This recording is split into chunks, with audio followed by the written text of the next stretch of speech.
ইংরেজি ভাষায় অনেক ভোকাবুলারি রয়েছে যেগুলোকে ফার্স্ট টাইম আমরা যখন দেখি তখন আমাদের কাছে মনে হয় যে ওই ভোকাবুলারিগুলো আমাদের কাছে একেবারে নতুন একটি ভোকাবুলারি এবং আমরা সেগুলো অর্থ জানি না। বাট ইন রিয়েলিটি ওই ভোকাবুলারিগুলোকে এমন কিছু বেসিক সিম্পল ওয়ার্ড থেকে তৈরি করা হয়েছে যেগুলো অর্থ কিন্তু আমরা অলরেডি জানি। For example, the word finalize. এই ফাইনালাইজ শব্দটিকেও কিন্তু এমন একটি সিম্পল ওয়ার্ড থেকে তৈরি করা হয়েছে যেটার অর্থ আমরা সকলেই জানি।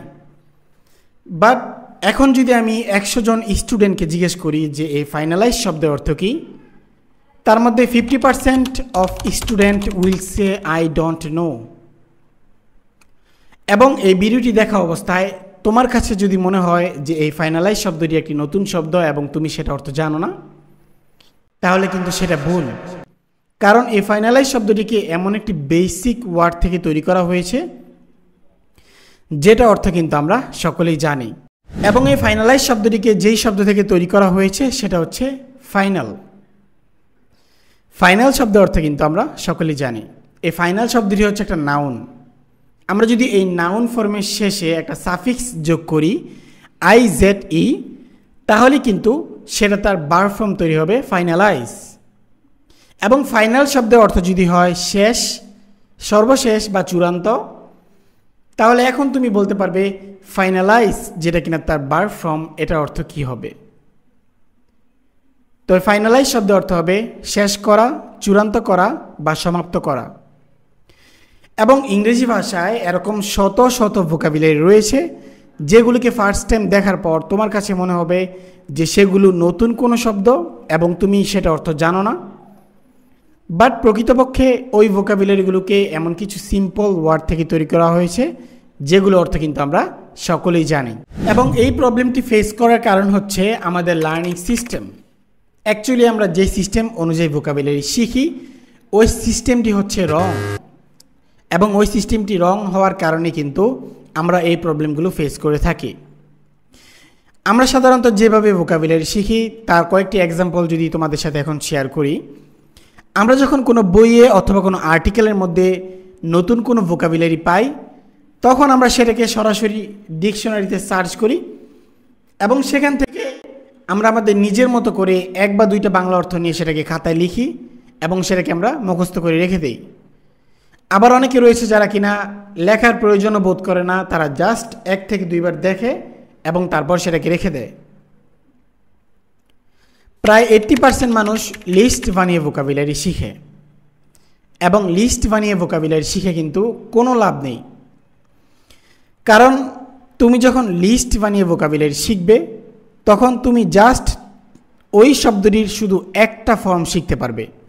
হয়তো তুমি তার ভার্ব ফর্ম শিখবে, হয়তো তুমি তার নাউন ফর্ম, অ্যাডজেক্টিভ ফর্ম বা অ্যাডভার্ব ফর্ম শিখবে, যে কোনো একটা শিখতে পারবে। কিন্তু একটা শব্দের কিন্তু অনেকগুলো ফর্ম থাকতে পারে।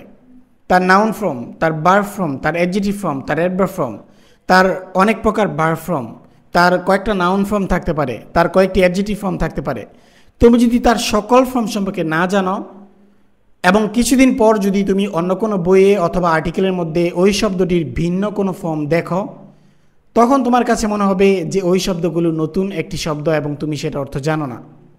যেরকমটা ফাইনাল শব্দের অর্থ আমরা জানি কিন্তু ফাইনালাইজ শব্দের অর্থ আমরা জানি না। এবং এই প্রবলেমটি তোমাকে আরও ভালো করে বোঝানোর জন্য আমি যদি একটা এক্সাম্পল তোমাদের সাথে শেয়ার করি। মনে করো যে তুমি একটি বইয়ে অথবা একটা আর্টিকেলের মধ্যে একটা নতুন ভোকাবুলারি পেলে, কন্ট্রিবিউট। এখন এই কন্ট্রিবিউট শব্দটিকে যদি তুমি তোমার সিস্টেম অনুযায়ী শিখো, তুমি যদি সেটাকে সরাসরি ডিকশনারিতে সার্চ করো এবং সেখান থেকে কিছু অর্থ নিয়ে খাতায় লিখে সেটাকে মুখস্থ করে রেখে দাও, তাহলে যেটা ঘটবে, ভবিষ্যতে যখন তুমি অন্য কোনো আর্টিকেলে অথবা কোনো গল্পের মধ্যে তুমি ওই শব্দটির ভিন্ন কোনো ফর্ম পাও, তখন কিন্তু তোমার কাছে মনে হবে যে ওই শব্দগুলো নতুন কোনো শব্দ এবং তুমি সেটা অর্থ জানো না। মনে করো যে কিছুদিন পর তুমি একটা আর্টিকেলের মধ্যে এই কন্ট্রিবিউট শব্দটির আরেকটা ফর্ম পেলে, কন্ট্রিবিউটর অথবা কন্ট্রিবিউশন। তখন তোমার কাছে মনে হবে এই কন্ট্রিবিউটর এবং এই কন্ট্রিবিউশন এই দুইটা শব্দ নতুন কোনো শব্দ। তখন কিন্তু তোমাকে সেকেন্ড টাইম আবার ডিকশনারিতে সার্চ করতে হবে যে কন্ট্রিবিউটর মানে কি এবং কন্ট্রিবিউশন মানে কি। কিন্তু তুমি যদি কন্ট্রিবিউট শব্দটি শেখার সময় তার সকল ফর্ম সম্পর্কে একসাথে স্টাডি করতে, তাহলে কিন্তু তুমি বলতে পারতে যে এই কন্ট্রিবিউট শব্দের শেষে ও আর যোগ করার কারণে কিন্তু সেটা তার আরেকটা ফর্ম কন্ট্রিবিউটর, একটা নাউন ফর্ম তৈরি হয়েছে। এবং এই কন্ট্রিবিউট শব্দের শেষে ION যোগ করার কারণে কিন্তু সেটা তার আরেকটা নাউন ফর্ম কন্ট্রিবিউশন তৈরি হয়েছে। এবং লিস্ট বানিয়ে ভোকাবুলারি শেখার কারণে কিন্তু ওই শব্দগুলো তোমার কাছে নতুন কোনো শব্দ মনে হচ্ছে। আজকের ভিডিওতে আমার মেইন উদ্দেশ্য হচ্ছে আমি তোমাকে শিখাবো যে কিভাবে একটি ভোকাবুলারি সঠিক পদ্ধতিতে শিখতে হয়। এবং তুমি যদি সঠিক পদ্ধতিতে ইংলিশ ভোকাবুলারি শিখতে চাও, তাহলে সর্বপ্রথম তোমাকে দুইটা জিনিস ব্রেনের ভিতরে সেভ করতে হবে। তার মধ্যে প্রথমটি হচ্ছে লিস্ট বানিয়ে ভোকাবুলারি শেখা যাবে না। তুমি যদি এমন একজন পার্সন হয়ে থাকো যে কিনা লিস্ট বানিয়ে ভোকাবুলারি শিখতে পছন্দ করো, তাহলে এখন থেকে এই মুহূর্ত থেকে তোমাকে লিস্ট বানিয়ে ভোকাবুলারি শেখার চিন্তাভাবনা ব্রেন থেকে মুছে ফেলতে হবে। এবং সেকেন্ডটি হচ্ছে এক বসাতে কখনোই একটার বেশি ভোকাবুলারি শেখা যাবে না। আমরা অনেক সময় 10, 20 বা 30টা ভোকাবুলারি লিস্ট বানাই, তারপর আমরা সেগুলোকে শিখি। সেটা করা যাবে না। তোমাকে এক বসাতে জাস্ট অনলি ওয়ান ভোকাবুলারি শিখতে হবে। এবং এই দুইটা জিনিস মাথায় রেখে যখন তুমি কোনো বইয়ে অথবা আর্টিকেলের মধ্যে নতুন কোনো ভোকাবুলারি পাবে, তখন তোমাকে ওই ভোকাবুলারিটিকে যেভাবে শিখতে হবে এখন আমি সেটা আলোচনা করব।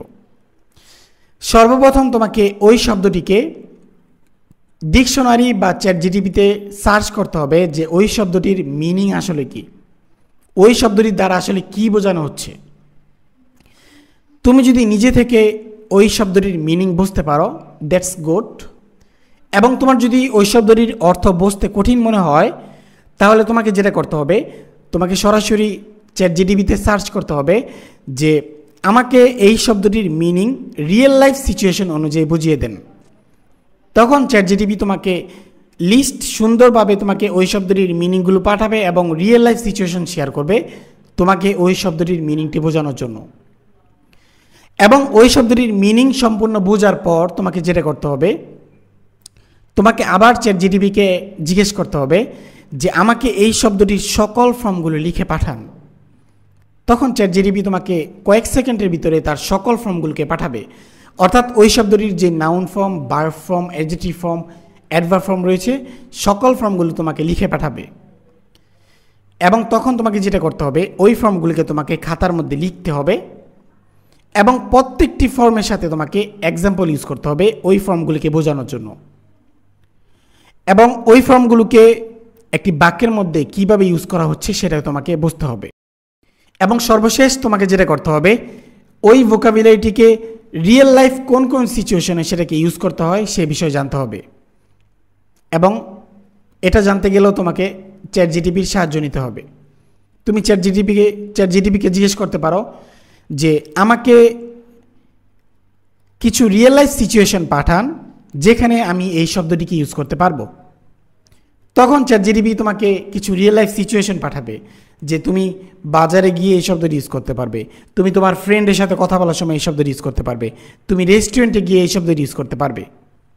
তখন তোমার ব্রেনের ভিতরে ওই শব্দটির সমস্ত বিষয় তোমার ব্রেনের ভিতরে সেভ হয়ে যাবে এবং তুমি মুখস্থ করা ছাড়াই কিন্তু ওই শব্দটিকে শিখতে পারবে। This is the best way I have ever learned. এটাই হচ্ছে এই পৃথিবীর সব থেকে বেস্ট ওয়ে ভোকাবুলারি শেখার।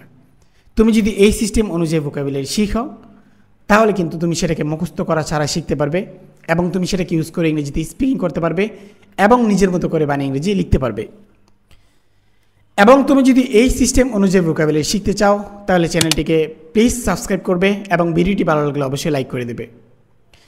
এবং তুমি যদি এই সিস্টেম অনুযায়ী ভোকাবুলারি শিখতে চাও, তাহলে এখানে একটা ভিডিও রয়েছে, সেটা দেখতে পারো।